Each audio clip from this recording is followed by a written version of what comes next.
So a couple of days ago, I released my fishing gold making video, and there's been such a high positive feedback about the video, so I've decided to also farm 100 ironbound trunks to see what we can get in these.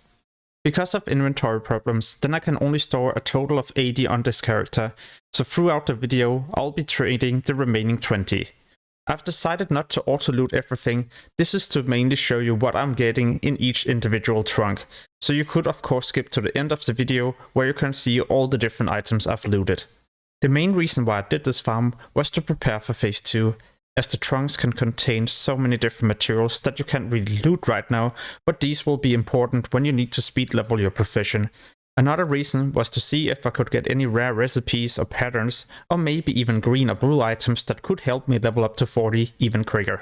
What I quickly noticed was that I also got a lot of potions that you can use right now, for example mana potions, but also the greater healing potions, and these are usually selling for anywhere between 60 silver and all the way up to 1 gold each, so definitely a good profit so far. Another big benefit of farming the ironbound trunk compared to, for example, the mithril-bound trunk is that you get a lot of heavy leather and bolt of silk cloth, and these two materials will be important in the beginning when you need to get your profession from 150 to 200, where the mithril-bound trunk is more important if you wish to level your profession above level 200. What I'm kinda curious about is if you're farming these as well, and what is the best item you have got in a crate, in a trunk so far. Let me know this in a comment below the video. And another question is, would you like to see me farm 100 mithril-bound trunks as well and show the loot in those? Let me know this in a comment below the video as well. For those of you wondering where I farmed the 100 trunks, well, most of them are farmed in the northern part of Stranglethorn, but some of them also in Aldrich Mountains. It all depends. If there's a lot of competition in one zone, then I just quickly swap to another one. Or maybe even swap to another layer where there's next to no competition, if it's possible of course.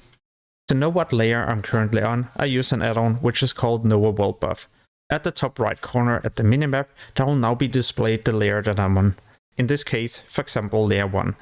What you need to do next is to find a guildmate who also has the add-on, and the moment that player is on another layer, then you'll tell him or her to invite you to their party.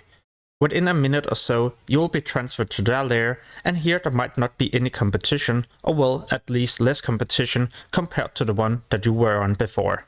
I often use this trick if I've spent a couple of minutes looking for shipping wreckage or maybe even a fishing school. It's a good indicator that if you can't find these, then there's also a lot of competition in the zone, and then it's time for you to also swap layer or at least swap to another zone. So far, I've got almost 2 stacks of each potions and also a ton of crafting materials. Not that many green items, and the green items I've got is above level 25. So as of right now, you can't sell it on the auction house for a high amount, but you could for example disenchant them and keep them for the next phase. Sometimes you can also be unlucky and only get silver in the trunks, but in this case I even got myself a 12 slot bag. Quite lucky, also because these can be sold on the auction house for a bit more than 10 gold right now. Before I mentioned you could disenchant all items above level 26, but it all depends on the stats. If they for example have stamina and either strength, agility or intellect, then you should never disenchant these. They usually sell for a high amount on the auction house. Yeah, not now, but in phase 2 they definitely will. For the next couple of minutes I'll add in some music and continue to show the loot. If you feel like this is way too slow, then you can always use the YouTube settings and increase the speed of the video. And at the end you can see everything I looted, and I will also post some of this on the auction house.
Alright, so besides getting a ton of different leatherworking and tailoring materials, then I also ended up with 13 different green items, pretty decent for such a farm, and also 2 recipes, and as you can see, a ton of different potions. Sadly, the green items doesn't have the best stats, so I'll most likely end up rendering some of them or even disenchanting them, as I don't expect them to sell for a high amount in phase 2. But we got ourselves a 12 slot bag, and this can easily be sold for 10 gold on the auction house. The mana potions I can most likely sell for gold each, and this is also the same case with the greater healing potions. I'm unsure if this pattern and the plants will sell for a high amount, as I haven't seen them on the auction house on my server yet. If you have seen these, then please let me know what they're listed for on your server. With the raid Black Phantom Thieves being available in phase 1, and all these new level 25 blue and even epic items being available as well, then I feel like the green weapons and shells I've got in the trunks isn't that great, and I'll most likely have to render them just for a lot of raw silver or even gold. Maybe I could disenchant them, but it all depends on the price for the disenchanting materials. So I went to the auction house to check the price for some of the different things I've collected. The bag was posted for 15 gold, definitely something I would also sell mine for. The different potions, or well, the mana potions, were going for almost 1 gold each. The greater healing potions were going for a bit less. So if we combine these two together, then I've made almost 30 gold just from the potions itself. To gather these ironbound trunks a lot quicker, I decided to invest a bit of gold into the big iron fishing pole, but also aquadynamic fish attractors. These increased my fishing skill, so I also had a higher chance of successfully fishing in the different fishing schools and also floating wreckage.